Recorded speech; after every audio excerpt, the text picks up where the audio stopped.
Welcome back to the Beyond Entertainment Podcast. Chris, Damian, Tyler, Brian, talking about everything that happened this past week in wrestling, gaming, movie news. No TV stuff this week, but movies, games. What? Well, technically Gotham. Oh, so we hit it all. No TV. music. We don't talk about music. Why don't we talk about music? There were songs. And Songs came out. They were good. Sing song. Some of them were bad. Some were bad. I mean, we did cover when Ice Cube got his star on the Hollywood Walk of Fame. So But that's not a song, unless he wrote a song about it. he was a rapper. That's not a song. He was a rapper who made songs. If you want to talk about music, isn't Eminem rumored to make some deal with WWE?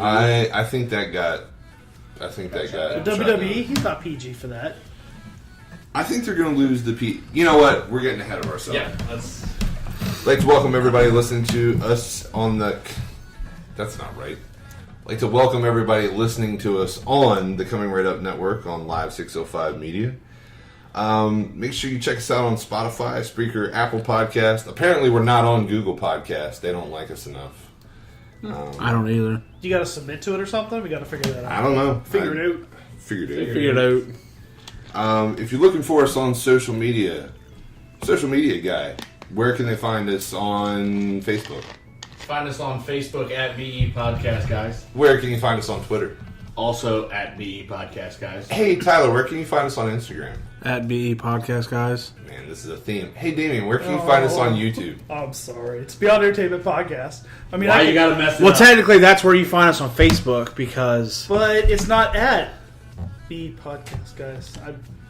I dropped the ball on this one. I'll just show myself out. Oh, no. You can get us to 100,000 subscribers, or not 100,000, 100 subscribers. 100,000 is big. Wow. 100,000 We're gonna- subscribers. we're not asking a lot. Again, 100 I mean, subscribers, then aim we big. can be BE Podcast, guys, Aim big, on you YouTube. know? Ain't Yeah. big. Yeah. We'll get Fingers both crossed. channels. Why not? Yeah. Yeah. Yeah. Yeah. You could make a little channel thing. Before we get into today's episode, though, I'm going to check in with Channel some thing. of our sponsors. Don't worry, you aren't the only one. You aren't the only business that needs help. You aren't the only person that has a hard time finding the right help at the right price. This is where Business Bloodline becomes your bloodline to temporary and permanent staffing. Business Bloodline specializes in hiring internet workers to creatively solve problems for your business. Business Bloodline does all of the vetting and only delivers candidates that make sense for your needs and at a cost that you can afford. 60 seconds isn't enough for us to tell you why hiring through Business Bloodline is safer, cheaper, and less time-consuming. We would rather show you. To get more information or a business consultation, visit businessbloodline.com. If the job can be done on a computer, Business Bloodline can find a match. Visit businessbloodline.com and tell them you heard about them on this show to get 10% off your first hire. Alright, we're back. We're talking spoilers for Captain Marvel, so if you haven't seen Captain Marvel yet, What is wrong with you? or if someone... What are you, sexist? It sets up for Endgame. That's the reason to watch it. Yeah, the whole reason. Yeah. And But Nick if you Fury's haven't, backstory. if you haven't seen it yet, maybe skip ahead. Maybe skip ahead a few minutes, at least a solid few minutes. Talking about Flurkins, Flurkins. talking about Captain Marvel, talking about the Kree, talking about the Skrulls. What? Captain Marvel. What? So, who wants to start off the Captain Marvel conversation? I will. All right. One of the things I didn't like about it was basically the first 20 minutes of the movie. Didn't make any damn sense. Do you agree to that? Oh, yeah. Yeah. Like, what? Now, you wait, not until the end of the movie did you go back and be like, okay, I see what they were doing. But still, it was just absolute chaos for the first 20 minutes. If you weren't going to dedicate to watch that movie or you're not a Marvel fan, you just be like, okay, I'm done with this. Until she crash landed on Earth, it made no sense. It was all over the place. You know what my problem was when she crash landed on Earth? That she landed in Blockbuster? She landed in Blockbuster and they got it all wrong. Okay, what was wrong about it? Oh, my Well, Lord. let me tell you. First of all, the stuff that wasn't on the wall is always in alphabetical order, and it wasn't in Captain Marvel. It wasn't in alphabetical order. Also, she shot the True Lies stand-up. When was the movie? I don't know. Fact check. No. I know True Lies. Oh. Captain Marvel was set 1995. Yeah. 95. I'm almost positive True Lies came out in 1994, and the VHS would have came out right after the theatrical run, which means they wouldn't have had a stand-up in the front window of True Lies. So fuck you, MCU. Wow. Wow, you really want to... Seems it's really triggered. There goes any shot at that sponsorship. Maybe she landed in January. 94 to 96, so she jumped a year? What if the VHS came out in December of 95? So it still came out in 95. Or what if they just and then didn't have anything else to put in the window? Yeah, what if they were just lazy? There you go. Don't talk about how detail-oriented you are and then miss a big one like that. How many people do you think on their staff even knew what a blockbuster was? Come on, man. If they're that far, if they're writing for Marvel... Even the sheep upstairs knows what Blockbuster is. Ooh, well, that's because his dad worked there. Yeah. I was a manager. not just a worker. Who hurt you? The other thing that kind of irked me with the movie was it was supposed to have a 90s nostalgia feel, and it didn't. Yeah. There were a couple things, like, the blockbuster. Later on in the movie, essentially when they got to Marvel's ship, there was all the 90s nostalgia stuff there. Yeah. On the spaceship. Yeah. It really didn't feel like... the movie didn't feel like they were in the 90s. The pager and the soundtrack, I mean... Here's the thing, though. The 90s stuff was on the spaceship that hadn't been visited since the woman died in 89. Ooh. Well played. Wow. And the Kree weren't going to Earth yet, so they couldn't have collected the stuff. Huh.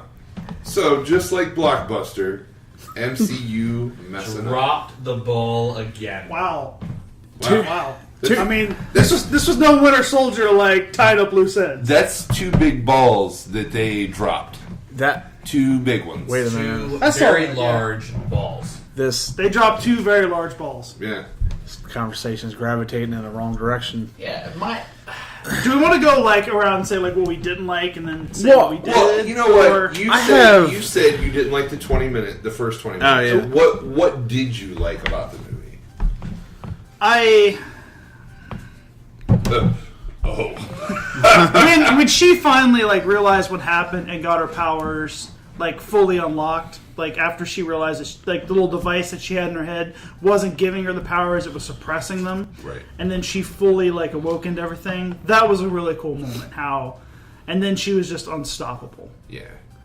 I liked seeing Ronan. He came to Earth.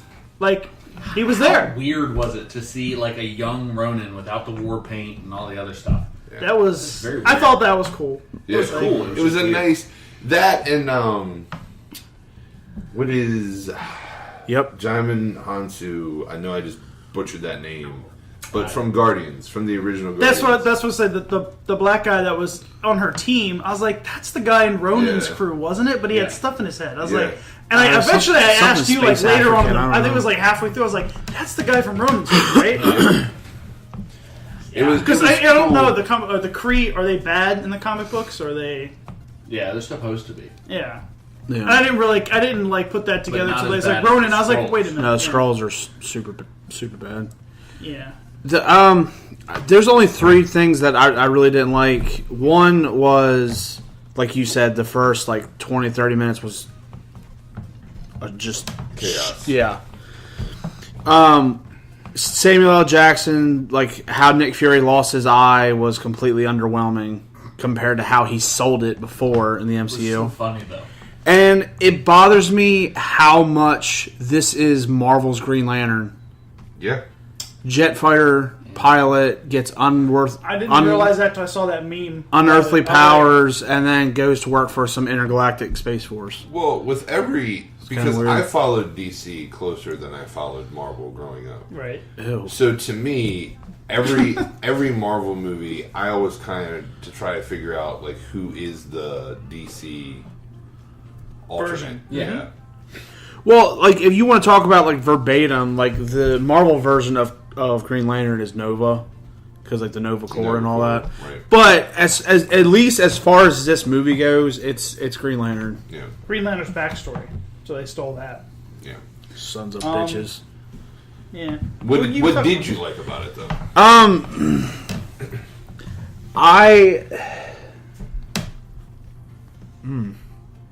Should we come back to you? No, I mean it was a decent movie, and I mean I think there was good casting on her part. It got 11 compliments. Her and Sam Jackson together had like really good chemistry. I do, like Damian said, when she got rid of the device and just turned into like this supernova badass, I thought that was pretty cool. Why didn't they call her in? Now, this is a question it's not about some of the movies. Like, I'm trying to remember in Infinity War, it's been a while since I've seen it. Did S.H.I.E.L.D. know Thanos was coming? Or was it just the Avengers who were split? The Avengers only knew because of Banner. Because at the end, when Sam Jackson, like Maria Hill's talking about there's something over Wakanda, there's no mention from them about Thanos or anything else. Okay, so that's what was my question. I was like, if Nick Fury had known Thanos was coming, he'd have called her in, and that would have been the end of that. Yeah. Like, But here's a small she would have stopped him. She'd have melted the damn gauntlet down. When they get dusted. Yep. Are they going to completely ignore hours earlier the giant spaceship that destroyed part of the city when it came down and landed? Well, maybe that's why Nick Fury and Maria Hill were in New York to begin with, was to Maybe. see what was going on there, because they still were missing Tony Stark. Because all that happened pretty quickly. Like, Yeah. you know, that wasn't like over days or I time. mean, and think while it was- all that's happening, it was Ant-Man and the consistent. Wasp was happening. Yeah. All right, we'll go back and we're on what you thought about the movie. So, I didn't like you said, with the beginning being so fast. I also, it's just... Go ahead. I think the Go movie on. was very, very much overhyped for reasons that had nothing to do with superheroes. And then it was just kind of disappointing because Brie Larson isn't that good of an actor. So, realistically. So, I was a little... That's what I was a little disappointed about, mainly. I feel like they should have gone a little bit further into Coulson. Like, it was just this little tiny Coulson stuff. And the Kree thing. Or not the Kree. The, Skrull. I can't talk to that. The Skrull thing. The Skrull turn at the end. Wasn't a big fan. I did not like that either because the Skrulls are supposed to be horrible bad guys. Yeah. But I did like... Bunch I gotta of- go through what I like. Bunch of space terrorists. God. All right, Patience. all right. You can I comment. liked seeing Nick Fury's backstory. I did too. That was pretty cool. The cat, obviously Goose. Goose. Goose. Yeah. Goose. Goose. Goose. Yeah, that's about it. On the post credit scene, I really liked that one. Both of them. I mean, this is spoilers. You can talk about them. Well, so They were garbage. I'll talk about the cat one because we'll talk about the other one to lead us into the next topic. I really liked. I know some people didn't like that the cat that it threw it up. Some people said it was a pointless post credit scene. Okay, for the last, I'd say, year, all of the post-credit scenes have been pointless. Here's why I liked it and it was not pointless. Because if not, that would have been an unanswered question they would have had to write into a later storyline. They just threw it into a post-credit scene and answered the question of how they got the Tesseract out of the cat. I thought it was cool that the Tesseract was in the ship. Yeah. I didn't expect that. I really didn't think about it. I was like, oh, it's the Tesseract. Yeah. Something I was thinking of last week, and I'm glad you reminded me. Something that I had thought of. I feel like the only reason for that post-credit scene to see him throwing it up is because I feel like if they hadn't and they just left it with Goose eating it, then him not being in the MCU thus far, fans would have probably thought he was killed and dissected for it. Yeah. And it would have pissed fans off. And And I bet that's what it was for. The humane thing, the Humane Society was a special thing. So PETA was like, They probably would have said, "Oh, you show us how you get the Tesseract." You dissected that poor Flerken." Steve Irwin I lovers. didn't realize that Well, Flerkens talk have bad about Steve Irwin. pocket universes inside them. Like, that's where everything goes. I didn't know what a Flerken was till last Thursday. I never. What's a flurkin? Flurkins have pocket universes. So when they ate all the people and the Tesseract and everything, they go into a pocket universe. So they're not She If has I could a eat you, and you'd be universe- gone forever. She has a universe inside her. the Thinker. Pocket universes. I know, yeah. Okay. Yeah. I know what pocket universe is. I'm just that's cool. I really think that's cool that Yeah. there's a pocket universe inside a kitty. Yeah. Pocket universe. And with a bunch of tentacles in it, apparently. Well, kitty. Love kitty cat. What about you, Mr. Brian? I mean, what I didn't like about it, blockbuster. What else? Let it go. I mean, Oh. the beginning is chaos. To To be comment, fair. To be fair. To be fair, we didn't do well on that, That was one. poor. That was a bad. To be fair, Fucking 10-ply, bud. The scroll thing, the main Yeah. guy was a rogue scroll. Talos. Yeah, he was a Talos. rogue scroll. he in Talos. in the comic. They said Talos. he was They got it wrong. he was known. It's fucking Talos. Tomato. God. What difference does it make? Go ahead. He was more like Skrulls are supposed to protect their own. He was more worried about himself and his family, and not the Skrulls as a whole. So they don't do a great job of explaining that in the movie. That's why it's such a weird turn for him. Yeah. But he, like, in pretty much every instance, he was more concerned with himself, like saving himself versus Oh, being for the. until they got to the ship, there was no reveal on that. He looked like he wanted what was ever on that ship. Right. But then it's like the happy-go-lucky third act where everybody's friends and Yeah. I mean, it did amuse me when they realized that the coordinates they have were orbital vectors. right. And he goes like, my science guy. And the guy's like, what? I'm sorry. And he's just like, I'm sorry. And he kept mocking his science guy the rest of the movie. It's like, I can make your plane into a spaceship. That and when I'm sorry. When he turned back normal and the daughter looked at him and he's like, sorry. They told me to do it. So sorry I fooled you. I have to say, with every MCU movie, I become more impressed with Kevin Feige. Because coming out of Infinity War, he took one of his lowest grossing movies with Ant-Man, and they put Ant-Man and the Wasp in there, which drives people to the theater because we just saw Infinity War. We wanted to see what would happen next. And then with this one, this is your first ever female-driven one. This, you're going 90s. You're going for a whole backstory thing, but you put it as the lead-in to Endgame, and it breaks all kinds of records. Like the way he's planned out these movies is phenomenal. If it wouldn't be, like Ant-Man and the Wasp wouldn't done as well if it wasn't right after Endgame. Captain Marvel wouldn't have done as well. No. If it wasn't a setup for Endgame, it wouldn't have done as well. Because Wonder Woman did well for DC, but it's because she's Wonder Woman. Yeah. Captain Marvel is not nearly as well known. Well, now she is, but she wasn't nearly as well known before. So that would have probably been an iffy. That would have been an iffy movie to do, like DC did Wonder Woman. Yeah. But where he set it up in the schedule, it was perfect. It broke all kinds of records. It's going to continue to set records. Yes, it was a good movie. Ish. It was better than Overall. average.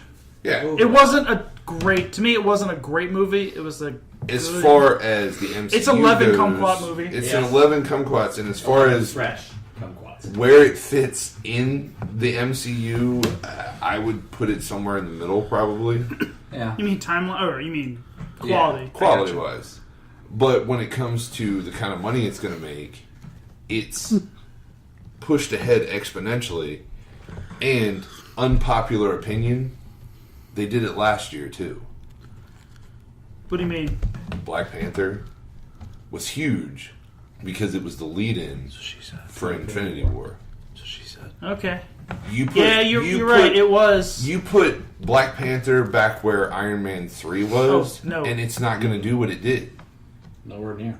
It was the lead-in for Infinity War. An untested hero got pushed to the forefront before a huge Avengers movie, so it did well, just like this year.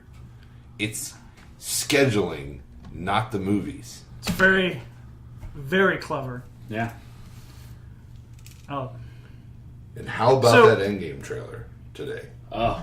Nice. If you've not watched that Endgame trailer yet, Endgame. What's wrong with you? So, theory that just came out, literally, I just read like on the way here. Is it that Pepper Potts is going to save the day? Well, she's not. So that's a theory that's been floating around for a week now. So, in the trailer, if you pay close attention, notice how. Well, notice how uniforms. I noticed that. Well, that the red is emphasized. Yes, that part.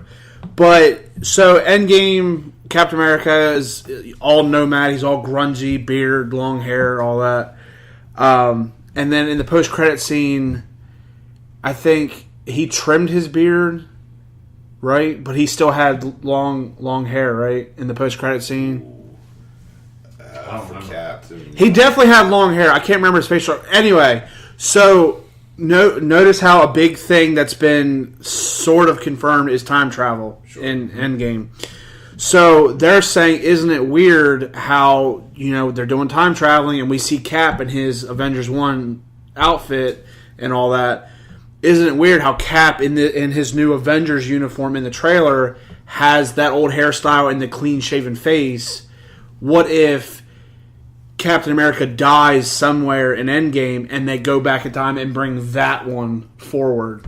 Are we doing time remnant stuff from Flash? Well, see, and that's what I told Tiffer. Like, that's Avengers 1, so that means he basically skips Winter Soldier, Civil War, Avengers 2, Infinity War. Like, he skips all that. So there's holes in it, definitely, but it is something to be said that he has his exact look from Avengers 1. I got you. So maybe that's not... I mean, he could have gotten a haircut for all I know. But that's the simple answer? At the same time, Black Widow's hair is then red again. In the same But remember, time. this movie is 5 And years Hawkeye later. has a mohawk. Sorry. This is 5 years after Infinity Hawkeye War, for a right? second. Mo Hawkeye. 5 years. That's it, right? 5 years, right? Mo Hawkeye. Mo Hawkeye. So when she goes to get Hawkeye, she's got her red hair. What if that's Budapest? What if Ronan... Oh my god! What if Ronan was Hawkeye in the past versus where the comics he's a future Hawkeye? I'm so turned on right now. This is the most brilliant thing I think you've ever said. Because all the writing... Holy and shit. I'm not good at geometry, but it might be Budapest. Because notice, that doesn't even apply here. Notice how fans have been begging and begging and begging for like a origin story between Widow and Hawkeye that's about Budapest. So that could be their mini... Well, they're going to get a Black Widow movie, right? Well, yeah, but fine. Just shit on my dreams, Damian. No, this is the. Saying your dreams are going to happen. That's a good idea. Because literally that could just be her training, her as a young spy, her defecting to America, all that, and that way they could have their cake and eat it too. Because Budapest is still covered. My thought is, what if when they go into is that the nanopore past, bot of Marvel? What if when they go into the past versus there being two versions of themselves, what if their conscious inhabits the former, that year's character? And that's why they look so much younger. The only thing, the more I think about that I don't like about that is in the trailer, and again, they do misdirections all the time. Wolverine when he did time travel. Exactly. Yeah. His future mind went, okay, yeah. Mm-hmm. Again, Marvel does misdirections all the time, but the way they did it in the trailer, showing Hawkeye with his kids or whatever, and then it like time lapsed to where he's like, where he's with Widow and she finds him and he's all sad and everything. Like it shows like that, like he's this sad, lonely person because his family was lost in the thunder snap. Yeah, I'm telling you, we need to copyright that for this show. Thunder snap. I always think of like a hurricane when you say thunder snap. I don't always know think why. of Thunderstruck from AC/DC, and Thunder snap. Oh, we want to make a remix? I mean, so I'll taking get what on you it. said, maybe Tony doesn't make it back from space. I mean, there's no one to save him from space. I see. That's the thing. And Robert Downey Jr., Tony Stark. This is Didn't even take the bait. Sorry. This is his universe. Sure. I find it hard to believe, and he even says, I started out in a cave, which seemed like 1,000 years ago. I highly doubt his fate is going to be just dying slowly in a spaceship. No. What I'm saying is what you said about Captain America, where he died and they go back and get a former version of him. What if that's what happens with Tony? He doesn't come back, so they go back and get another Tony. See, But that Tony in the air thing looks like an older Tony. he's saying, what if that Tony dies? They get another Tony. Just like a briefly earlier.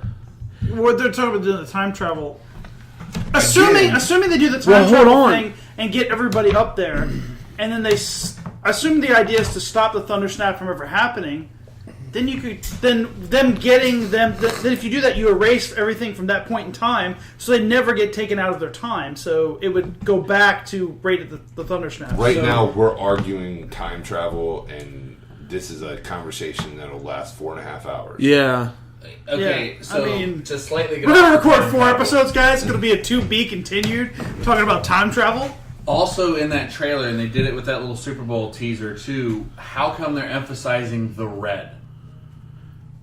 I don't know what you mean by that. You keep saying the red. Color red. When you're watching that trailer, all those I flashback can't see it, scenes. so Oh, I'm looking at I red. don't know. Like everything's Which stone gray is red? except for the Reality? Reality. Like I feel like that's got something more to do with it. Everybody's on a goddamn roll today. That's it. What is this? Oh, Enough said. oh no. but I mean, if they don't they don't save Tony Stark. Because, like I said, realistically, that, in my opinion, granted, any Infinity Stone would be powerful alone, but the Reality Stone literally could just fix everything. Literally, only you in can a- change reality back. They can You do can't change all time. that. It would almost be all for nothing, but they could do all that, and then once they Is reverse the Reality Stone's effect permanent? I would like, think or until is it's... it- well, Until he, remember Thanos was I don't know if that was the Is space that- or time when he went on Titan and was showing what the world looked like before. But here's the Was that unless the stones... unless it's reversed. Here's or why. destroyed. remember when he destroyed Drax and them and turned them into cubes and all that crap? Yeah. And then he left and they went back to normal. Well, he let it go because they were no threat to him. what if that's the reason he's wearing the gauntlet in those post-credit scenes where he's a farmer? That's why he hasn't taken the gauntlet off, because if he takes it off, it reverses the Reality Stone. That's why he's still wearing Well, the let's gauntlet. not forget it was destroyed and melted to his hand, so what if he can't take it off? That I'm could thinking be he a probably reason too, but I But feel you're like that saying, shit's... if they get the Infinity Gauntlet off of him, it undoes it'll undo everything. because it's his will that keeps it going. It's a possibility. It is a possibility. Anything's possible. I think we gotta... Moving from Endgame to Fastlane's quick results. I don't think there were any huge surprises. I mean, I was a little surprised that they threw poor Mustafa Ali to the Wolves. I That's a shame. don't think he was right for the match, but he belonged. He was good in He it. wrestled like he belonged. Here's the thing: is him in the Elimination Chamber would have been awesome. He's good. It just that's not fair to use him as cannon fodder in this Vince McMahon storyline. See, Is that German? I wonder if it was supposed to be let's say that he was supposed to be in that match regardless, right? And because he was healed, they put him in the match anyway. Instead of following the storyline, they just went with what they were planning to do. They just didn't plan on Kofi going over. So this whole thing with Kofi could have been written for Mustafa. True. And then it just happens to be Kofi. I mean, they could be writing it as they go, but Kofi went way over. Mustafa, who knows if he could have gone over like that? I don't think so. he's too new, but people know Kofi. Sure. I don't like how Vince is like, okay, you got your match, and then they throw him in some BS handicap match. Mm-hmm. And just beat the shit out of it. Yeah, like I didn't like that at all. I thought Fastlane was a joke, all except for the Shield match. See, like you said, this is verbatim the Daniel Bryan storyline. He was put in all these like insurmountable odds just to come over. Kofi's going over at Mania, which when it happens, I'll be ecstatic for him. I mean, they're right. In 2009, when he was supposed to be in Elimination Chamber, people were ready for him to win the belt then. People are still ready for him to win the belt now. He puts on a hell of a match whenever he gets to put on a hell of a match. And he does whatever they tell him to do. Yeah. And next week, Unless pretty it's much on the TV. entire show next week is going to be that gauntlet match. Yeah. It'll be at least an hour. At least an hour of SmackDown will be Kofi's match. And I want him to win. Like, I don't want it to end up being like he gets to the final boss, which I'm guessing is Rowan. If they go in the order they introduced him, Rowan would be the final boss. That would make sense for Harper to come back then. But, I guess if he's that would be good, right? He comes back like Kofi's about to win the final match. Harper comes in, hits Kofi. Kofi still wins by DQ, but they beat the crap out of him. Yeah. I mean, technically the New Day should just come out and just keep punching Kofi in every match. Which that could also lead to New Day. It's Kofi versus Daniel, but that could lead the whole New Day. Just like Brian's theory. The Beard Brigade. Yeah, Beard Brigade. Wyatt family later. That would just set it up, so it would make sense. I want Bray Wyatt to come back. Just random thought. Me too. It's sad because I didn't like it. You know what? Either come back or let him come back and give him something to do, or let him go. Like who said it? Bring him Dave back Meltzer with Bo. He could literally be this generation's Undertaker if they booked him right. He doesn't have the size and the moveset to pull off the He has a better moveset. Well, that's what like. He's all about mind games, and honestly, I think he's better at mind games than Undertaker. Yeah. Undertaker was special effects. Bray Wyatt, just his voice and personality alone, like messes with you. Just no more like stupid turning the ring into bugs and stuff. Yeah. Let's not do that crap anymore. And honestly, I'd love to see I'd like to see him with Bo. Like, bring them and let them do something together. Yeah. I hate. You can Okay. even keep Curtis Axel with him. I'd be fine with it. Yeah, great.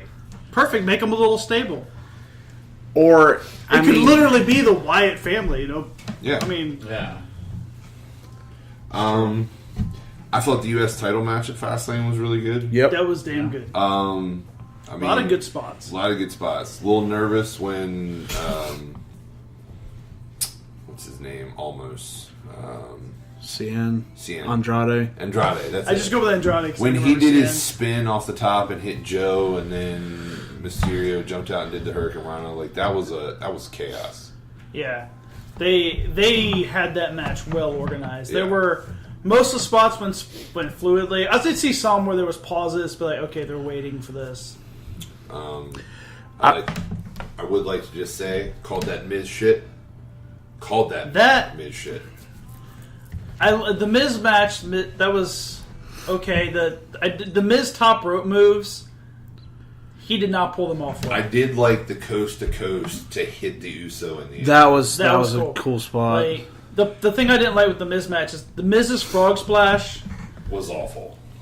I don't know who was worse at it. Like, he landed on all fours way obviously to take the bump for the knees. Yeah. But then whichever Uso he landed on hesitated to roll him up. I think it wouldn't have been as bad if they immediately rolled up. Yeah. But it was such a pause like, what am I doing? I think he messed the move up, which confused said Uso. That's kind of how it looked in the replay. Like, what the fuck? And then he rolls him up. I mean, because it was like, he landed on all fours to almost get no impact. I was like, that was terrible, Miz. Just stay off. To me, Miz needs to stay off the top rope. It's not where he goes. He's got mic skills. He's got a doesn't need solid to do ground that. game. Stay off the ropes. Yep. Well, you did not do a good I job. also noticed that Miz obviously did not get his acting skills from his father. Good. Because that was the shittiest acting I ever. hate when they bring in a wrestler's family for storylines. Yeah. Because 9 times out of 10, they haven't been in the life. They've never been in the spotlight. can't And sell it. it's a really sweet thing for them to throw them a bone. Like, we'll get your dad some airtime. We'll get your mom some airtime. We'll do terrible things with your dad, Tori Wilson. They killed it, remember? Yeah. They killed it. Who was he with? Damn. Dawn Marie. Yeah, he was with Dawn Marie, and Dawn Marie killed him on their wedding night. Say, go on. He's Yeah. he Well, had- because you kind of blew past me. He's had his hand raised. I'm sorry. In the United States, Matt, like, I just want to say I love everything that Joe's doing right now. I've been saying for the longest time that the Intercontinental and the U.S. title belts have just been accessories. And Joe cutting all these promos like, I'm the king, this is my crown, you don't deserve to sit on my throne, good luck. Like, he's overselling. He's... If the belt is his crown, I was just trying to think where his throne was. I apologize. Go ahead. Yeah? No, go ahead. So I like that. Now, granted, I mean, when it comes to like the title, obviously it's the WWE Championship, but I love that he is making it important. Like, he's making us care. Like, wow, the King's crown. Wow, somebody should take that from you. On the other end of the spectrum, the Intercontinental is a joke because they gave it up. Well, to Lashley. they've both been. Oh yeah, Lashley now. Every has the now- Intercontinental title. Every now and then they Raw. The United States has always had a little bit more in recent years. Ever since John Cena Ever since got John it back Cena, yeah. and did the Open Challenge, that seems to be a theme with it now. Yeah. But, like, I love what Joe's doing. I've always been a Samoa Joe fan, but I really like how he's overselling the Well, I title. think you and I were talking about, like, that used to be the thing. Like, you fought hard to get to that middle title. Yeah, it wasn't just a stepping stone. Yeah. it was like that's the mid card championship Yeah. to me. And they've taken that away so much in the last few years. And sometimes the Intercontinental, like on Raw, it should be more important because there is no world title on Raw. Yeah, that's true. They have to bring it back after Mania. Like, if he goes over at Mania, what the hell? Just let him keep it and make a new global infinite championship nonsense. And Is that going to be mustard colored? an idea that Make it like space sparkly. So I guess it's the sparkly. global. No, it has to be the. No, he's Make not the the Sprite universe. champion. intergalactic. Intergalactic. No, what is it? The multiverse championship. An idea that I know is like dangerous, and I'm sure at least Tiffer is going to give me shit because he doesn't like anything I say. Normally. I think, honestly, in my opinion, that they do away with the Universal Belt. Like, if I was writing, do away with the Universal Belt, have the WWE Champion do both shows.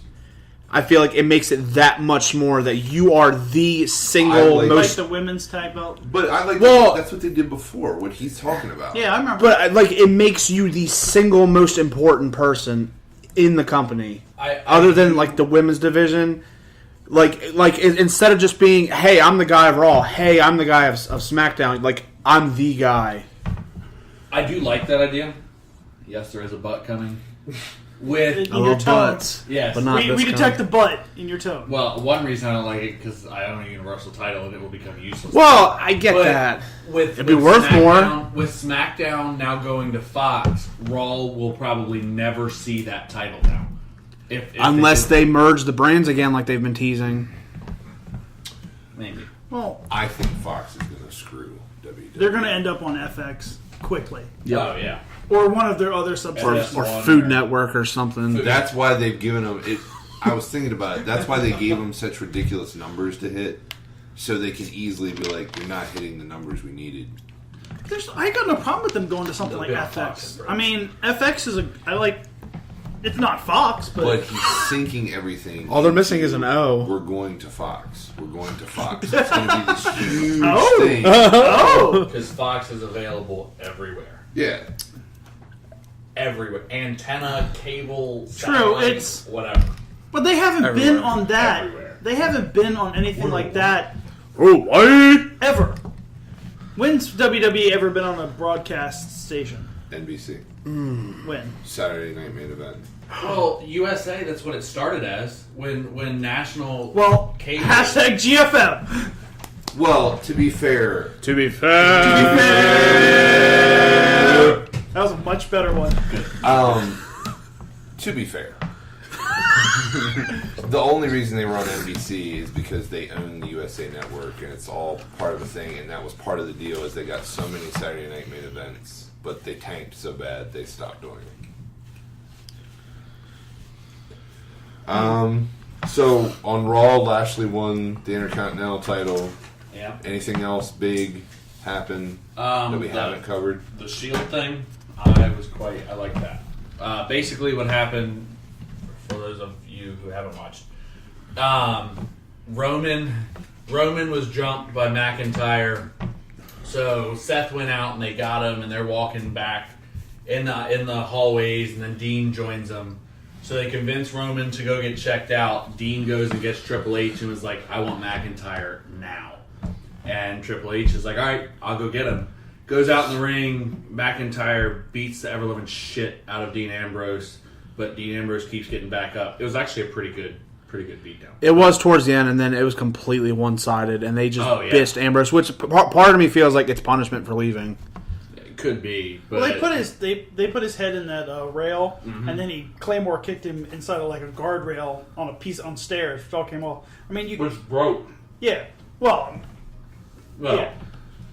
I think that would have hurt no matter what. Oh, it's going to hurt. The He way still got Claymore kicked. But then again, you're talking about Dean Ambrose. This man has went through a solid wooden armbar and taken a sawzall to the forehead. Yep. So and a weed eater to the chest at one point. And a weed eater to the chest. So Claymore kick on a should be pro. Ain't nothing. It's like a mosquito bite. It's foreplay. So let me tell you why I don't like that. Okay. Because I'll skim through since I've already covered part of it. One thing I always admired about TNA and WWE always failed in when they have a solid like gang war going on, the heel team versus the face team. It's all over the place, and there's some jumpings and there's whatever, but there's no real build up. TNA has always had some single matches, some tag matches, some really good promos, whatever, and it led to the huge finale, the final battle, and then that's where it ended. The losing team would take a break, the winning team would, dissolve and do their own thing, carry on with life.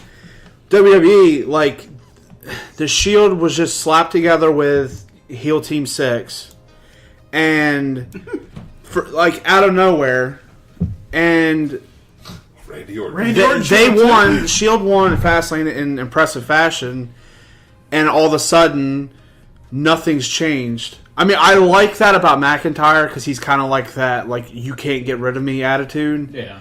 But otherwise, what's his? The Scottish Psychopath. That's it. He's trying to be the Shield killer, right? But I don't. Renee trying so hard. The psychopath versus the lunatic, I just don't like how things never end. Something I did enjoy was Roman Reigns was coming out, and Michael Cole was like, "I'm sorry, guys, but I have to do it. Here comes the big dog." And it was funny how he apologized before he did it. He's like, "I haven't done this in a while, but I've got to do it." It was sad commentating on Renee's part, but it was kind of entertaining. When every time Dean would get hit, she'd, "Oh my god, oh my god," like freaking out behind the camera. Well, how many times have you been practicing Renee Young's That's voice? pretty good. Plenty of time. It was good, wasn't it? He's in the mirror screaming at himself. Also, before you go, I liked on Fastlane when Dean... Is he leaving? No, he was about to talk. When they were going for their last Shield bomb, and Dean was like, "One more motherfucking time." And they didn't he didn't turn his head or nothing. That was great. Straight. That was great. Camera. Way to go! Apparently, I've been thrown off the show. But what I was going to say before I got kicked off. Deuces. So you watched all of Fastlane? Skimmed, but yes.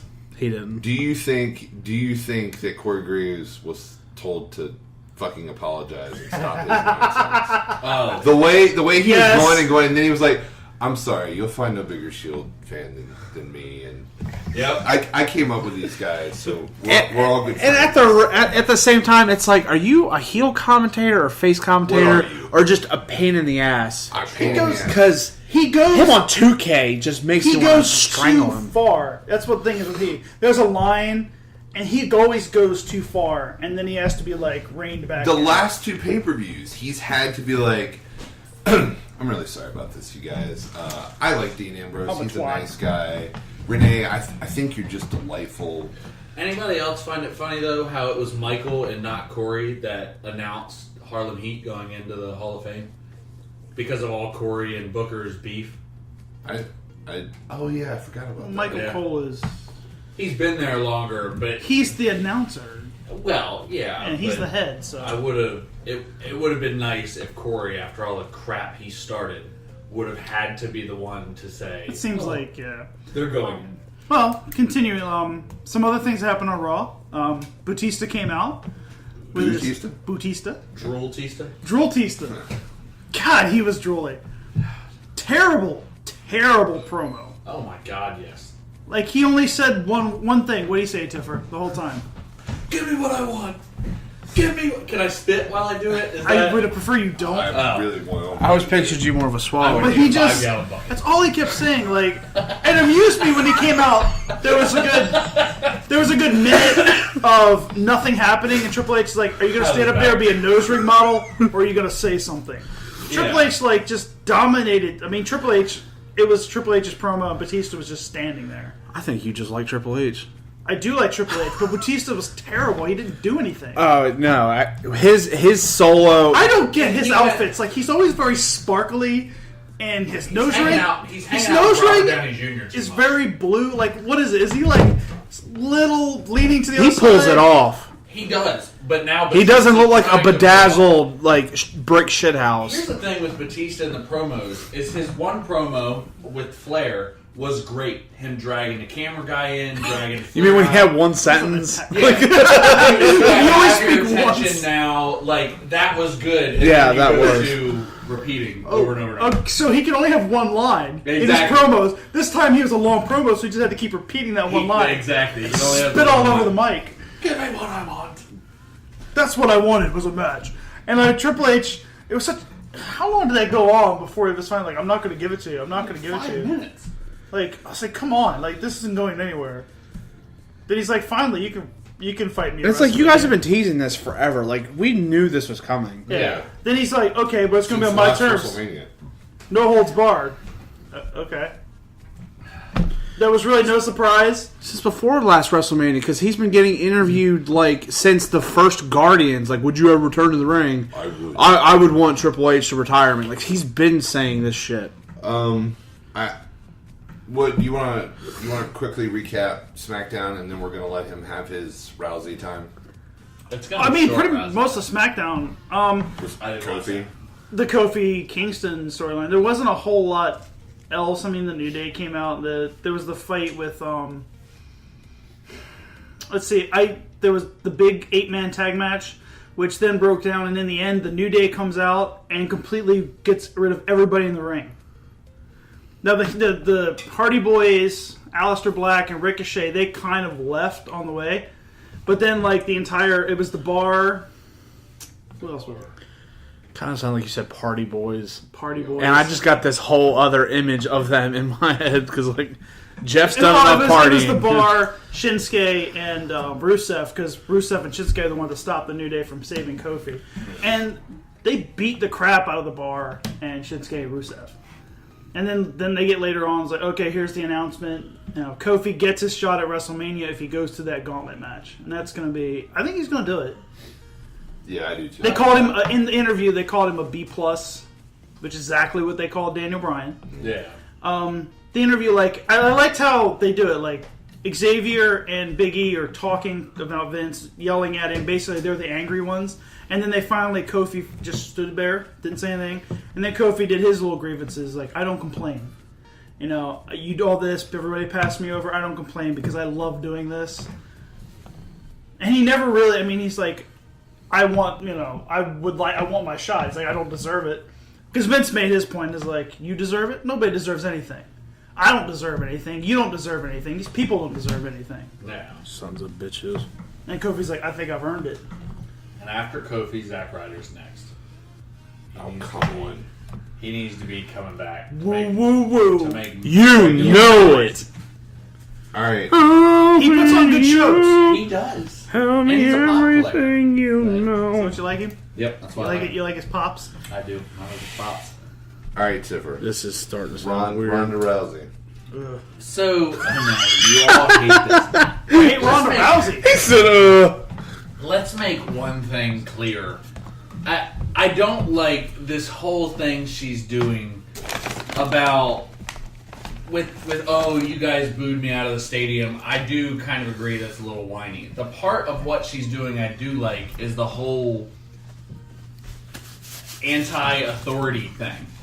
Like, where she is consistently like, no, they told me to do this, I'm not doing that. They're like, Ronda, don't break kayfabe. Like, she's bringing the terms into it and everything. That's what I like. She called it a charade. Yeah, like, that's what I like.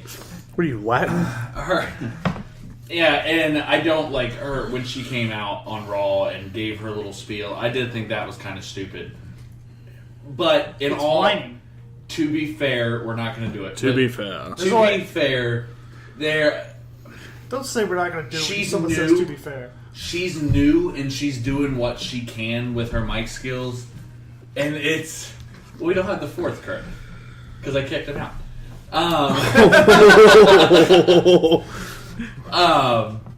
She's still new to the mic skills, so she's only playing this heel off of everything she's seen in her years of watching wrestling. So she still does have some perfecting to do. I mean, it's the classic, like, oh, screw the fans, screw this. Then she's It also is. doing the screw the authority, screw everything, screw the company. This is all. I mean, she almost like, this is fake. I'm not gonna. Yeah. Saying this whole charade. Sherrod. Yeah. This whole charade. Sherrod. This whole thing. I was like, you don't like. Oh, you're back. You missed the to be fair, but he wouldn't let us do it. He said we're not allowed to do the to be fair. And I he said he you also weren't- throughout he kicked you off. I said because you weren't here because I kicked you out. True.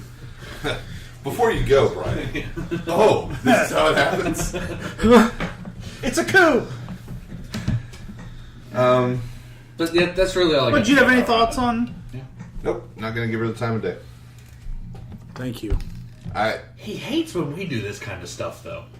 Well, okay, fine. To be fair, I'll To be comment. fair. I'll comment on it. She was overhyped in UFC. She was overhyped coming into WWE, and when she gets exposed and people get tired of her nonsense, she can't handle it. But where does she go from here? Because if you can't hack it in MMA, you can't hack it in pro wrestling. What do you do next? Because I've seen your movies. Don't use that as a fallback. Here's the thing, though. That sounds like a tweet. Like, that's like a tweet at her. yeah, you just clapped her ass, and not in the good way. This is definitely a play, and I don't think she's leaving WWE anytime soon. I don't think she's leaving. I think she's gonna. Doesn't she wanna have a baby? I think she's gonna take time off after Mania, and really, that's the best thing they can do for her because get her out of sight for a while. So when she comes back, people will be like, "Oh, we've not seen this for a while." Huzzah! As long as she doesn't leave with the title. She's not leaving No, with the title. Becky's taking the title. Becky's taking that title Yeah. in Mania. But Absolutely. yeah, like, yeah, I liked it. I still to this.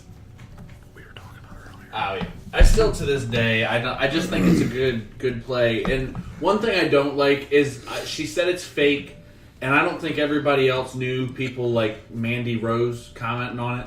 She doesn't know it's fake. Charlotte, Rusev, Yeah, a bunch and of people. first of all, here's my thing to them is I don't know if they were just commenting on it to keep building that heat or if they were serious. But because she said she could beat anybody in the locker room or whatever. The thing is, she can't. Until they make fun of her. If you go into a legit fight, she can beat anybody, especially any female, in that locker room, including Sonya Deville. Oh. I'd like to see that legit UFC fight. Ever since her mommy handed her ass in her last UFC fight, she will never fight on a serious level again. If she does, mark my words, she'll get her ass beat. Maybe. By Riley. I feel like Riley would slap that bitch to sleep. She has got more... I feel like Riley would really enjoy trying. She's got really more pretty. legit fighting experience than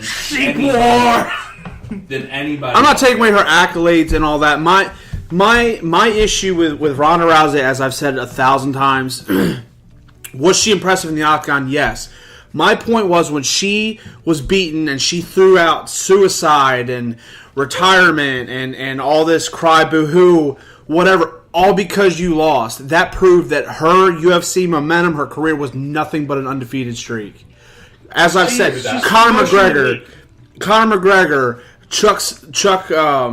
Chuck Liddell, Tito Ortiz, Anderson Silva, all of the greats have a ton of losses on their record, and yet you still know who they are because they got up, they manned up, and they just trained harder and they got back on the horse. She wasn't undefeated and she wasn't special anymore. Exactly, and sure, fans talk shit because there are cruel sports fans out there.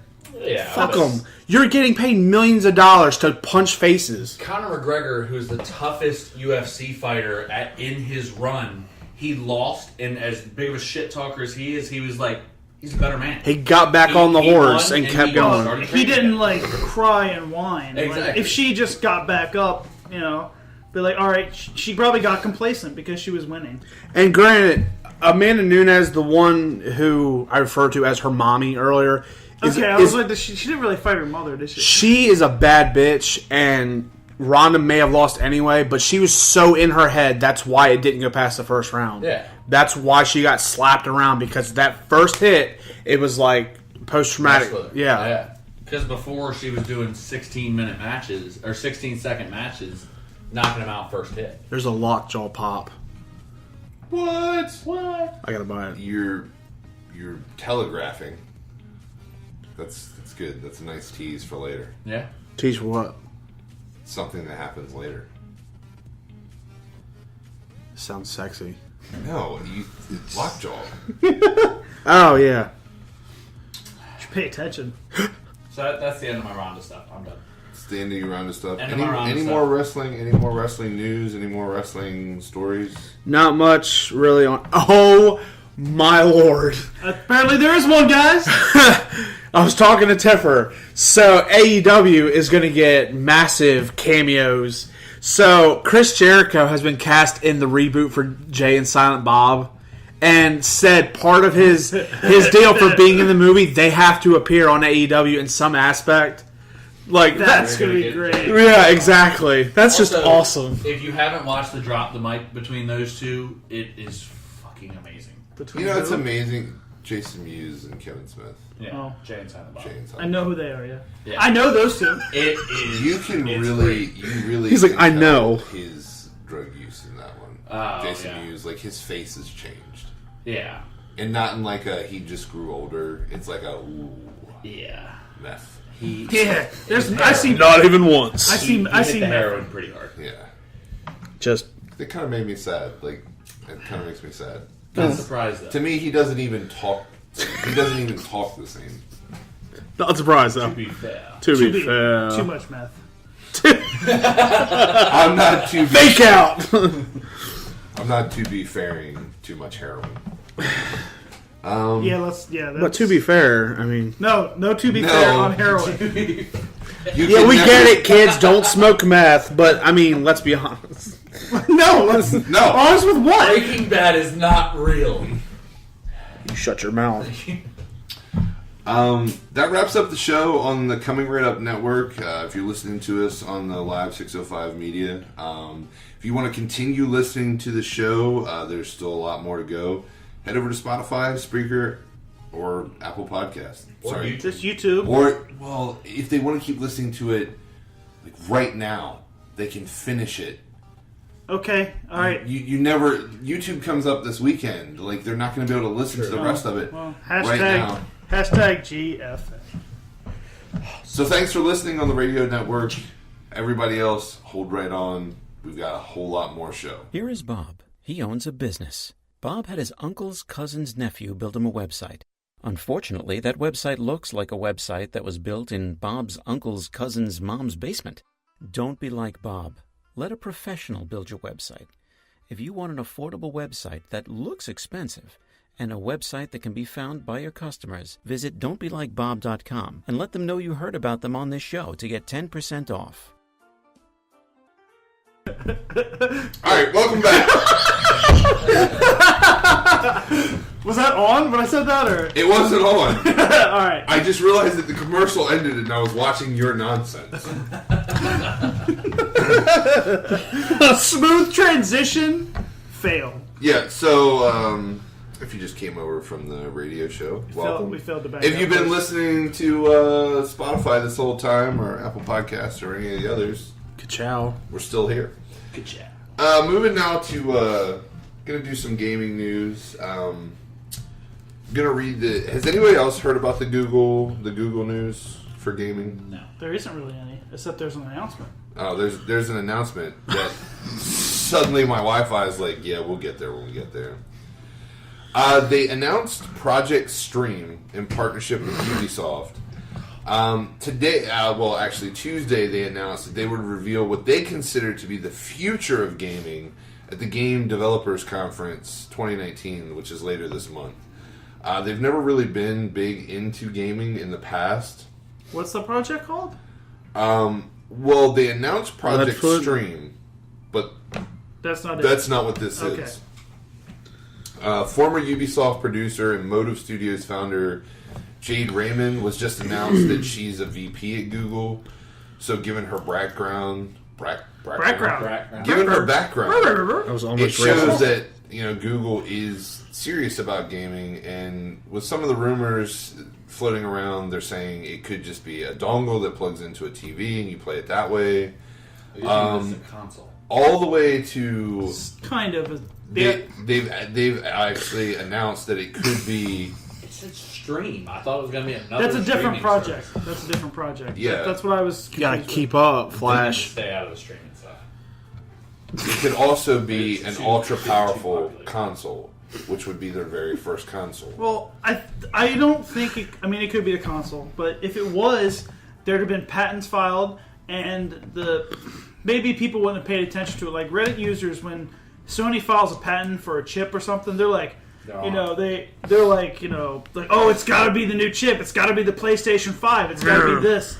Like, as soon as any kind of patent's filed, it could be a patent for a TV for all the hell I know. They just so if Google was doing this, I think they would have said like, well, there's patents filed for controllers. There'd be patents filed for consoles, for designs. There'd be a lot of stuff that people would be able to see. But then again, Maybe people it's just all aren't, secret. maybe people aren't looking. There you go. Yeah. The dongle thing is interesting. Dongles. What's like Sony's TV. Like if you have a Sony TV, like you can connect a controller to it and play some basic stuff. So maybe they're doing something like that. What I'd like to see would be cool is my idea with this, like, how they get the Google glasses. What if you had some device like that, and then you have heads-up displays in your glasses along with the game you're playing or something? Yeah. You could eliminate the HUD on the TV and have the HUD in your vision. That would be cool. Well, I mean, Kinda like do you know when the GDC is? No. Fact check guy. Fact check guy can take care of that. When's for us. GDC 2019? It's in 2019, DC It's in March 2019. 2019. so we've narrowed it down. Are you all right over there? Do you have a stroke? You don't know what I got. That's why I asked thought you- of something, but it's That's why I fine. asked you if you had a Monday through Friday. It's next week. Oh shit! stroke. OMG, Stacy. Oh. You are more perf than Yoga Pants at Starbucks. So the future of gaming is going to happen next week. Next week, Next week. What? we could just all throw our PlayStations out the window next week. Fuck you. No, I'm not. I'm not. I can't afford to buy a Google Yeah. system. I love my Sorry, we're PlayStation. broke. It's not happening. Getting into the console war, Why not? Team Sony. I don't know. They're the second Micro- biggest company on the market and the largest search engine ever. which basically screams get into the console war. Exactly. I'm saying what they do, they succeed at. They now own YouTube as well. Oh. Which could... Okay, what if they did this in the console? YouTube has live streaming, right? Yeah. What if in that console everything's built in? Oh shit! Mic drop. For all the streaming gamers They're, out this there. literally they're built into the ones they have now. You just Are they download really? it. You have to download. You can. I on thought you had Twitch, to plug no, things you can, into the I don't know if you. computer I don't and- think you can do YouTube stream from it. I know you can do Twitch easy. Like there's apps for it. Oh. Like if you go on PlayStation, you look up a game. Like I don't if you look up, bring up any game on your PlayStation, you go down to the details of the game. It'll show you people that are streaming that game that you're going to just play that you own. YouTube, it might do YouTube. I know it does Twitch, but Yeah. I never really. Does it do Twitch? It does do Twitch. What about YouTube? Why don't you pay attention to what I'm saying? You've said it 3 times. Hashtag GFM. Why am I the one saying that this week? Here's an irrelevant fact. Did you guys know that PlayStation 4 can't play regular like audio CDs? I just found that out. Just throwing that out there. Had no clue. I put a CD in my PS4 just to listen to it the other day, and it Spit it wouldn't out. play. And I googled it, and it said PS4 cannot read audio CDs, which is weird because PS3 could. But anyway, GFM. No. I'm GFM. I'm the GFM guy today. The only other game news I had is for all the Pokemon Go people. The team behind it is bringing Harry Potter to the whole. What would you call those games? Run around and annoy people. Like what do you? That's a little. Like what do you call like Jurassic? Fat gamer If you want exercise. to put augmented reality, you just drive around, so it's not really actually. Yeah. If you're super lazy, Christopher. Car idle tester. Car idle tester. Augmented reality, exploration. Gotta catch them all. Subliminal exercise. Do you think you could stream that on YouTube or Twitch? I don't think you could. Hashtag GFY. How about that one? What's Twitch? I can't tell if you're fucking with me or not. I'm not. He's been in a mood lately. Like, He's like, Is he trolling this week? He asked me the other day, is Goldberg in the Hall of Fame? No, it's not, Tyler. Because he's going on and on about, oh, Goldberg this, oh, Goldberg that. Wonder what his penis looks like. And I was like, whoa. It's a solid question. It's not. whoa! It is not a solid question. His wife, because she probably hasn't seen it in years. It's a solid question. I gotta be honest. That you just said it. Never in the history of ever have I even remotely wondered anything resembling that. What do you think about Goldberg's penis? I award you no points. Do the full thing because he deserves it. No points to fuckboy. What you just said was the most idiotic thing that I've ever heard. Everyone, At no point in your incoherent rambling did you have anything close to a rational thought. I award you no points. Everyone- May God have mercy on your soul. everyone here is dumber for I listening forgot to it. GFM. Jeez, I forgot that part. I was usually pretty good with doing that one. Brian's about to drown. You used to have to say that a lot. Worked with really stupid people. Yeah, he said it to me a lot. Are you a stupid people? Yeah. Yeah. It's kind of a dick. You think they stream that on YouTube? You're beating up. Yeah, you're trolling. I'm gonna show myself out. He caught whatever. No, you gotta wait for Timber to fire you off the show. Go ahead, fire. Before you go. He just wants to say you're fired because he loves Donald Trump. I mean, why not? So you haven't seen the fan-made Fresh Prince of Bel-Air reboot? No, I mean, was it streamed on YouTube? Yes, Okay. it was, and probably Twitch. It wasn't So- streamed. It was uploaded to YouTube. What is this scissors going on now? Oh. No, I haven't. Why don't you tell me about it? Are you a Naruto? You doing some hand signs? It's gang signs. Gang war.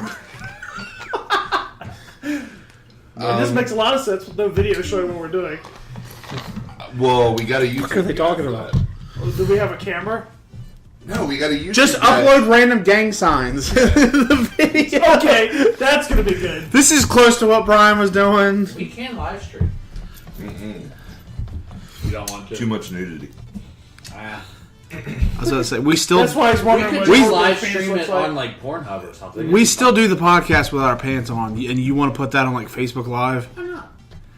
I walk around my house with the windows open. and our viewers are plummeting. The viewership just drops right there. Meow. Lose 5, gain 1 weirdo. So Do you guys talk about feet?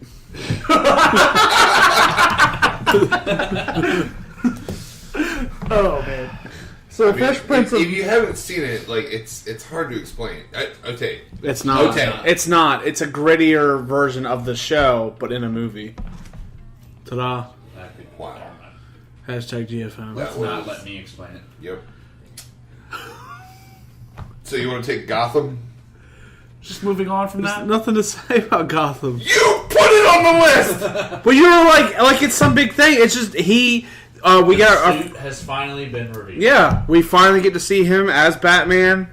Now- They revealed the first look at his costume. Never watched an This is a episode of the show. legitimate question because you watched the whole series, right? I've watched 2 episodes. I watched season 1 and 2. That This was, whole time, I thought you've been watching it like No. right with it. because I don't like it. Why? What do you mean? Why?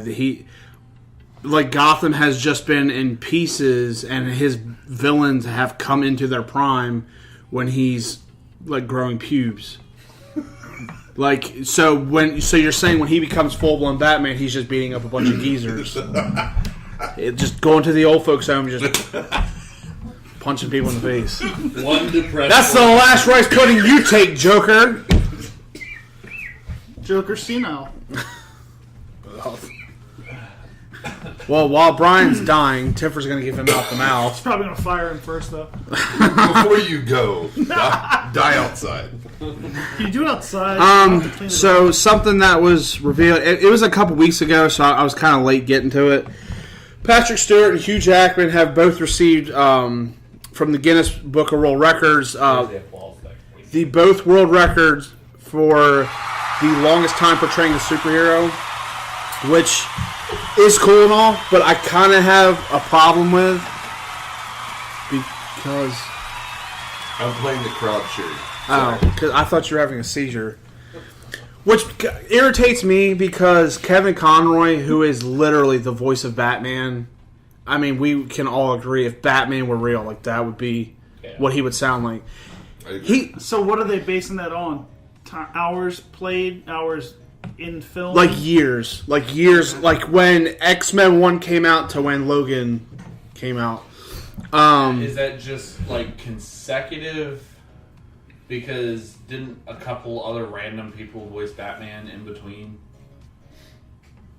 Maybe it's live action. Maybe it's. So, anyway, because he didn't. Legit? Nobody let me finish, so that's why it doesn't make any sense. We'll finish. It irritates me Finish. because Kevin Conroy has been Batman literally from '92 to this year. When the new animated Justice League movie comes out this year, he's Batman again. Therefore, technically, he's been Batman from 1992 to 2019, and he has no awards. And quite frankly, with the animated series and all the movie spinoffs, like he's definitely logged in way more time. But that could be voice acting. It could be. He could be. Definitely have his own. It was record just in like the voice acting. record is officially just longest time portraying a comic book superhero. Okay. And so, whether it's live action or not, he's portrayed a comic book superhero. Yeah. Just that was a slight little, Hitch in your giddy up. yeah. And then, in case you guys didn't know, there is For Southern of you. a new animated Justice League movie coming out later this year. Justice League versus the Fatal Five. Does it go along with this? No.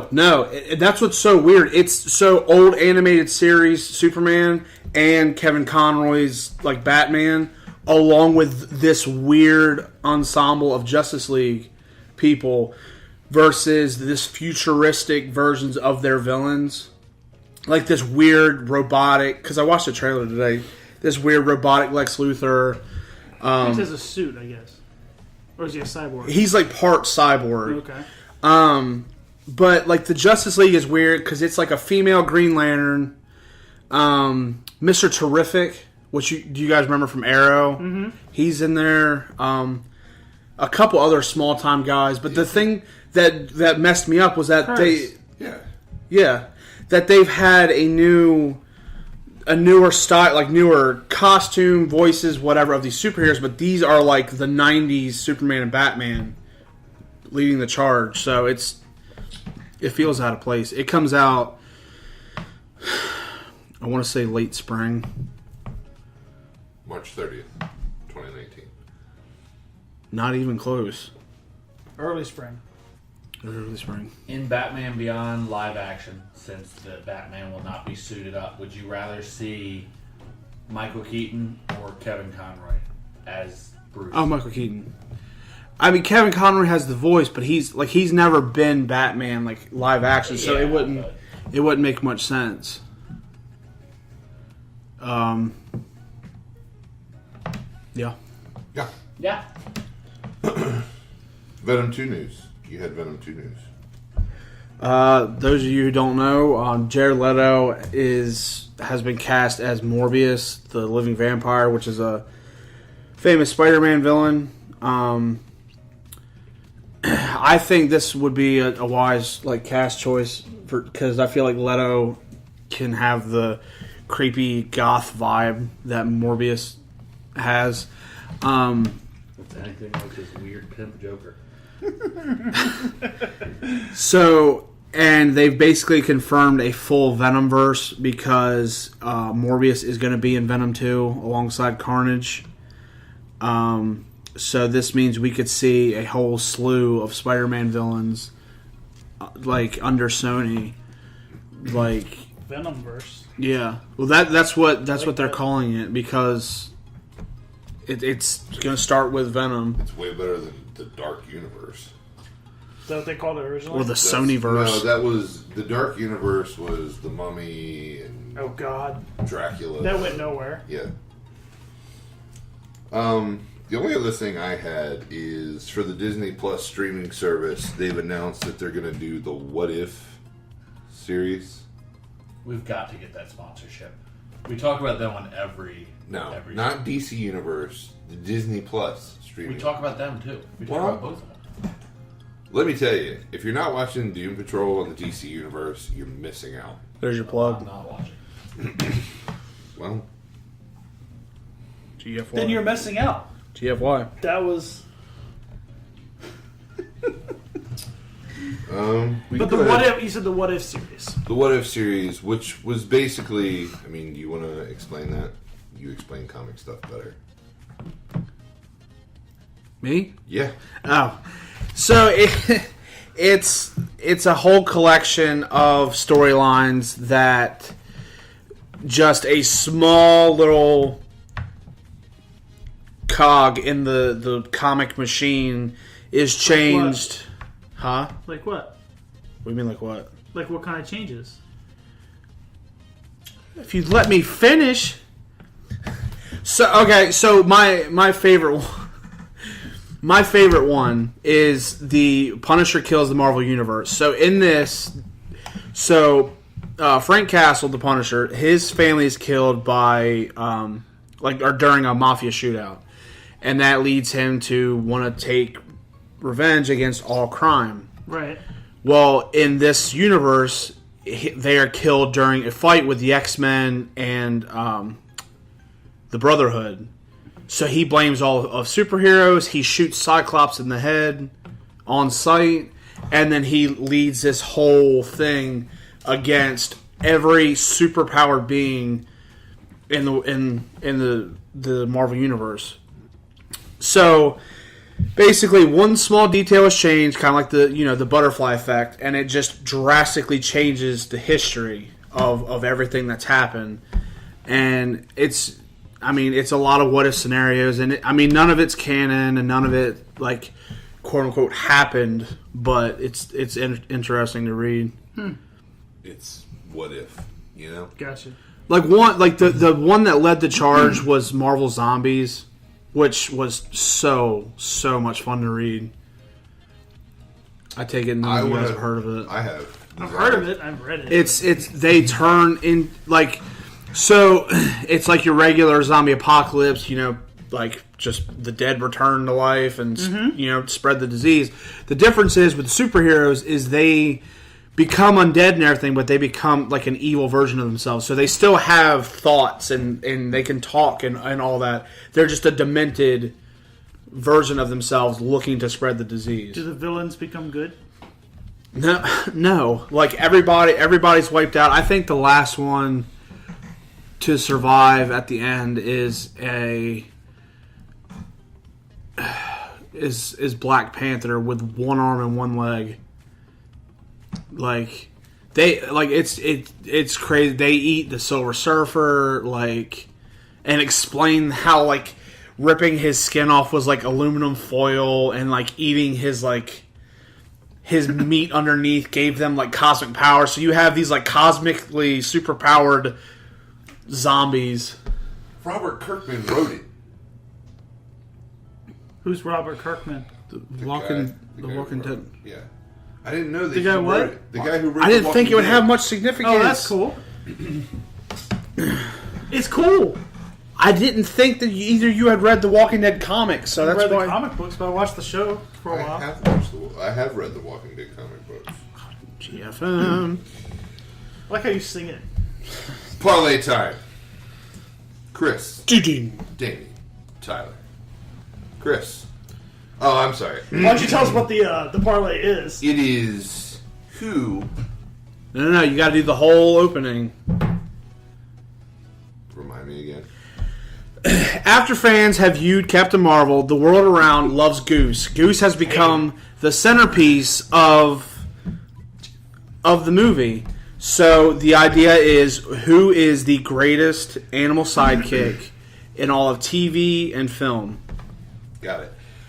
With the world having seen Captain, they are absolutely enthralled with the character Goose. I don't even think that's a word. With that in mind, we want to know who is the best animal sidekick on film. Chris, who have you chosen? You son of a bitch. Pikachu. Tyler, who have you chosen? Lockjaw.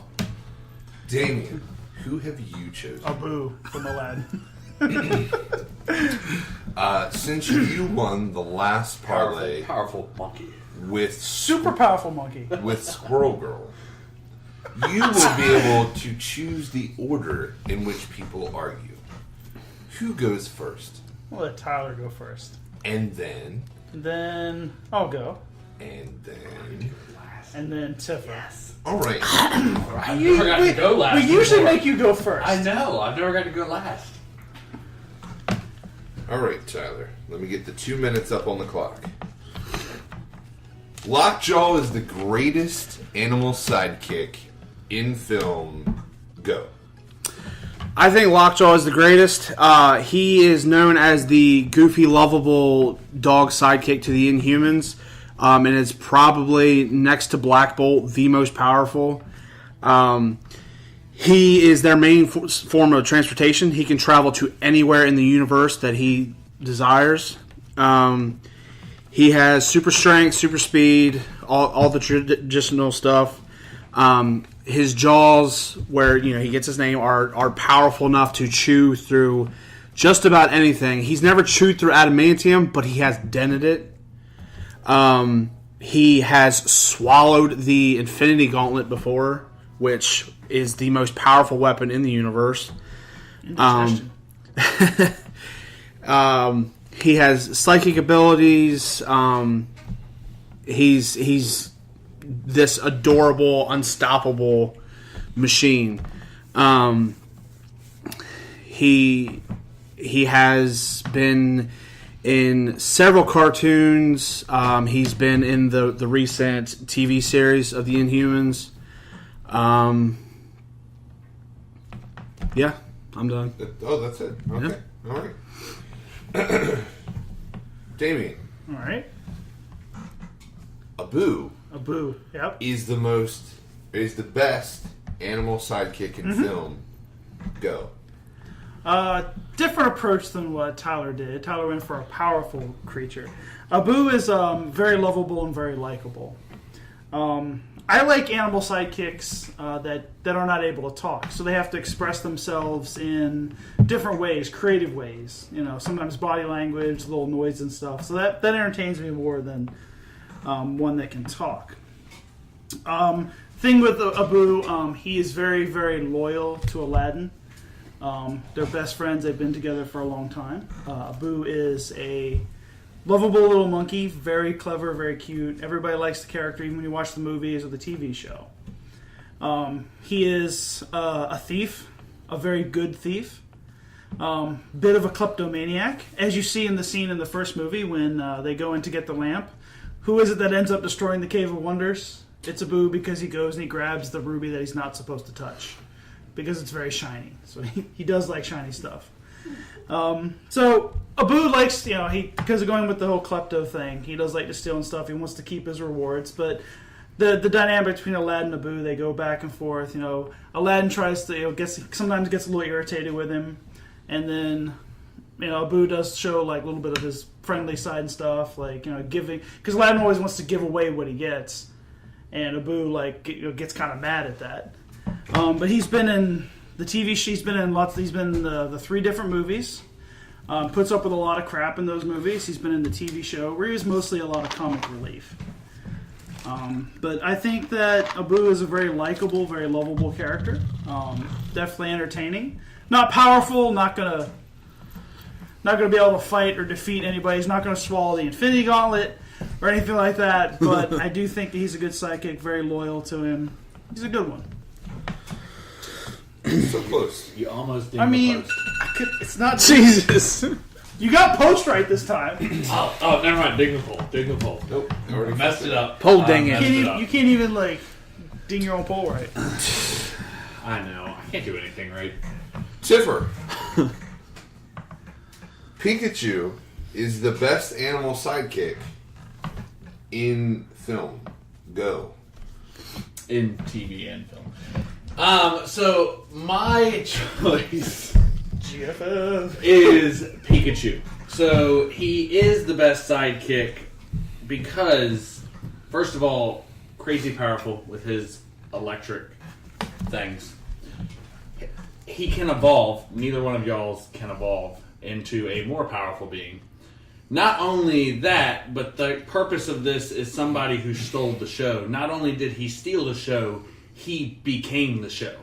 When you think Pokemon, you think Pikachu. He's getting his own movie coming out based on the video game series that had already came out. Or was it a show? It was a show. And he just overran this television show, or this originally a video game that was supposed to be about all these characters, and then Pikachu is just the be-all, end-all of Pokemon now. I've still got a minute. I talk too fast. Something like that. Yeah, as far as you say he can't beat Lockjaw, I say he can beat Lockjaw. Oh wow! You He's say using his opening thing to attack. I mean, you just got the time. I don't know why I said it like that. I'm using it.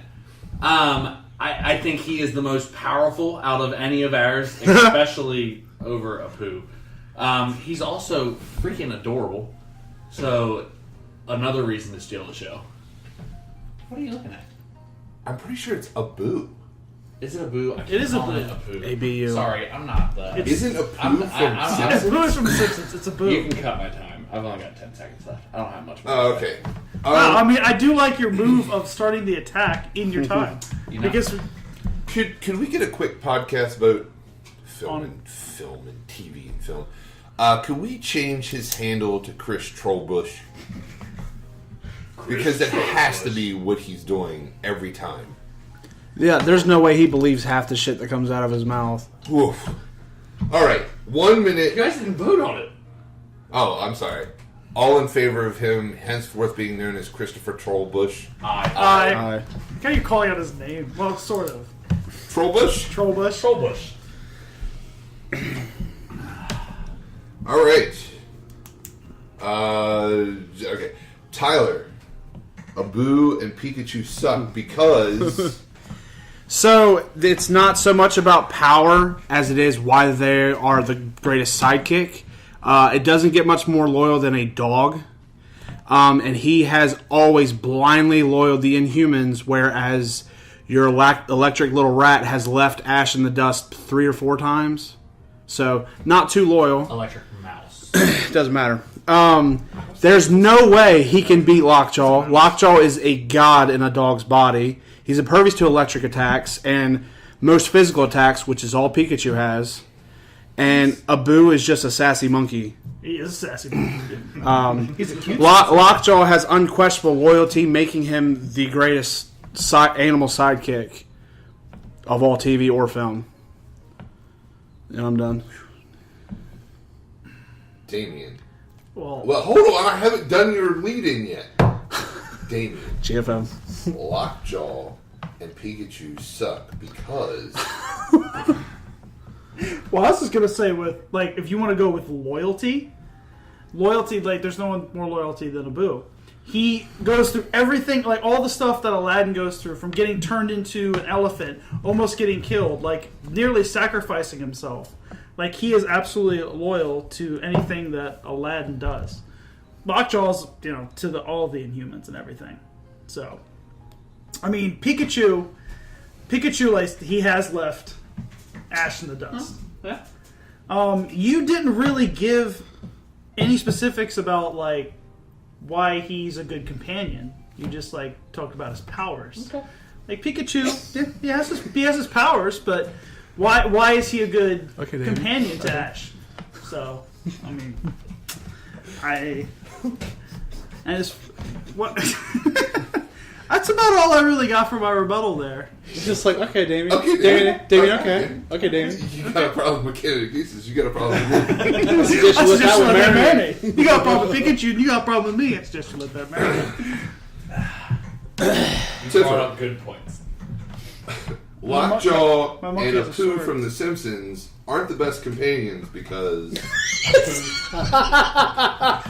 That's where I say Apu from. Okay, so... We established that. You brought up a very good point. I haven't explained why he's a good sidekick. Let me explain to you why he's a good sidekick really quick. Because without him, Ash is just a trainer. Ash doesn't have superpowers. Ash can fight a little bit, but Ash, out of all the Pokemon that he has had, he chooses Pikachu to be his main one because he may not be the most loyal, but he is very powerful, does protect Ash, and does care about Ash. And in fact, one of the most recent animated things, Ash ends up dying, and I can't remember exactly how, but Pikachu helps bring him back to life. Whole other thing. Dogs are loyal, so what? Cats are better. And you just have a thieving monkey, so that's all I got. Sorry. Wow, he's a loyal thieving monkey. I had to cut it short. I have to... If you're talking about the scene... Hold. All right. Cats are more loyal. A cat will slit your throat in your sleep. And then eat you after you A decompose. cat will scratch your eye out. Yeah. We talked about that earlier this episode. Literally, man's best friend. Is this battle royale? This is battle royale. I'm gonna give I just opened the door. I'm going to give you 3 minutes. Your butt's about to get opened. Go ahead. Go ahead. So here's my thing. You said that he would be just a regular trainer. Ash has owned and trained hundreds of Pokemon. Matter of fact, I've watched the TV series. He's won two citywide tournaments without even using Pikachu. Pikachu is not his most powerful Pokemon. He's his favorite. He's just sentimental for Pikachu. And Pikachu will not go into a Pokeball, so he's always around him because he refuses. He's a stubborn little mouse. He's a stubborn little mouse, but explain to me, out of all these great Pokemon that Ash has trained, why has he picked Pikachu? Because Pikachu is the better sidekick overall. Because it was his first Pokemon. He's sentimental. Sentimental Pokemon. He's a better sidekick. Because he won't go in his Pokeball. The only reason why he's not just another Pokemon chilling in his ball is because he's an asshole and won't go in the ball. Yeah. If his Charmander and Charizard, whatever, never went into the ball, then guess what? He would have been the sidekick. No, they wouldn't have. You can't know that. Another key part of this argument is sidekicks that have stole the show. Pikachu has stole the show and the entire franchise. It was never stole the show. It was just why they're the greatest sidekick, which in turn would mean why they support the main character the best. Lockjaw supports the entire royal family. So he's not just loyal to one person. He has risked life and limb, even though he's never died, to protect an entire family. And again, man's best friend. But, I mean, a monkey with a sword would be dangerous. As entertaining and dangerous as that would be. He is entertaining. Abu is lovable, entertaining, definitely loyal. I mean, if you go with a lot of the show, like I said, he provides a lot of comic relief. As far as that goes, yes, I agree with you. He steals. Him and Genie literally steal the show. He's not super powerful. Before this time goes up, best sidekick in your opinion in superhero history? Quick. Lockjaw. No, not animal. Regular sidekick. I can't just come up with something. Would you say Robin? That would be the first to come to mind. Okay. I wouldn't say. How many times has Robin left Batman? How many times has Robin turned on Batman, Nightwing? Just because they aren't necessarily all completely loyal to the main person doesn't mean they can't be the greatest sidekick of all time. He never turned. He left his city. He left Gotham to go protect another city. He left and he became Red Hood when he thought Batman just See, left him here's where Batman you're wrong. Didn't have the whole story. No, Dick Grayson was Nightwing. Jason Todd was whichever one got left. I'm not a Batman. This has gone off the. So how are you gonna? That's why I said, how are you gonna bring up an argument like that? There could be an argument made for why each Robin was the best and worst. I'm not saying that Robin is necessarily the best overall. It's because you would say he's the best sidekick overall normally, and he's done the same things Pikachu's done. In fact, Pikachu's done a little bit more. Like Pikachu is a lovable character. Has he beaten Dr. Doom one-on-one? He doesn't need to. We're not talking about the most powerful. But I'm saying to protect the family, who were literally all but. The argument isn't most powerful. You're not listening. Because the only Inhuman who was not critically injured was Ursula, the one with the hair, right? Literally, he took on Dr. Doom to defend his family. Pikachu just shocks some people. Because he's a Pokemon. Pikachu has defended Ash from other Pokemon numerous times, if you want to go there. Abu has saved the life of Aladdin a lot of times. Very powerful. A lot. And he turned into an elephant. He did. He turned into if it wasn't for Abu, Aladdin would have been trapped. That's evolving. Aladdin would have been trapped in the Cave of Wonders because when he got out of the Cave of Wonders, Jafar got the lamp. Abu bit him, took the lamp, and because he stole the lamp after he bit him, and took it into the Cave of Wonders, where then he was able to get the genie and escape. So he did save Aladdin's life. You coming in overtime, dropping the mic. Well, this is going way off. Well, I mean, there was a whole bunch of time taken up with Robin for some reason.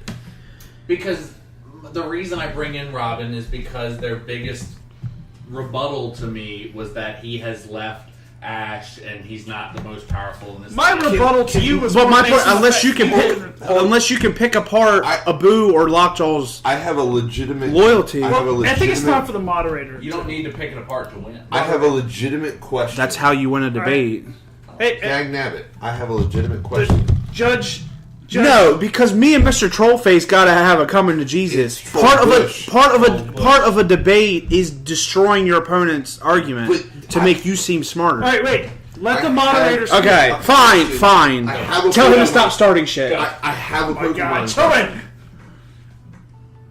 Okay, in the Pokemon world, because I don't know it, when you capture a Pokemon, are they bound to you because you captured them? Or do they just stay with you out of their own free will?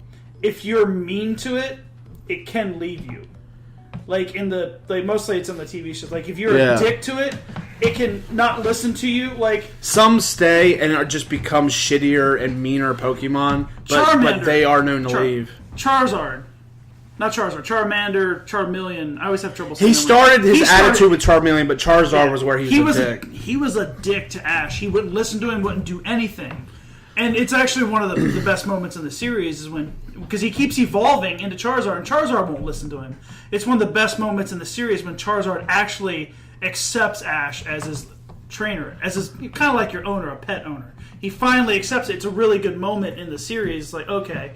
Charizard will finally let Ash be his trainer. I just wanted to clarify that they're not stuck against their will. No, I mean, they're stuck in the Pokeball, but like, I guess it's just like a pet. Yeah. You treat your pet good. I mean, but you can trade them my and stuff. argument. If they're stuck in the Pokeball, sure, but since Pikachu won't go back into the Pokeball, it means he's staying by choice. but he's left Ash several times. Maybe he just doesn't like being in a confined little tiny space. Oh, I wouldn't like Infinite cosmic power.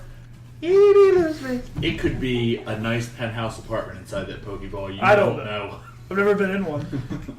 Actually, they're just conformed into energy, so they don't even know what's happening in the ball. Okay, Mr. Technicality, I'm trying to use my imagination. And I'm trying to use research because that's how you win debates. Boom shakalaka. Wow. And with that, Boop shakalaka? that'll finish this week's episode.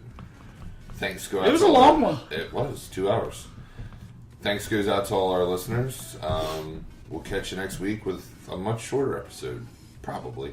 Maybe. Hopefully. We'll see. Who knows? We'll stop like stretching things over multiple episodes. All right, guys. For Chris, Damian, Tyler, Brian, this has been the Beyond Entertainment Podcast, and we will see you Podcast. see you next week.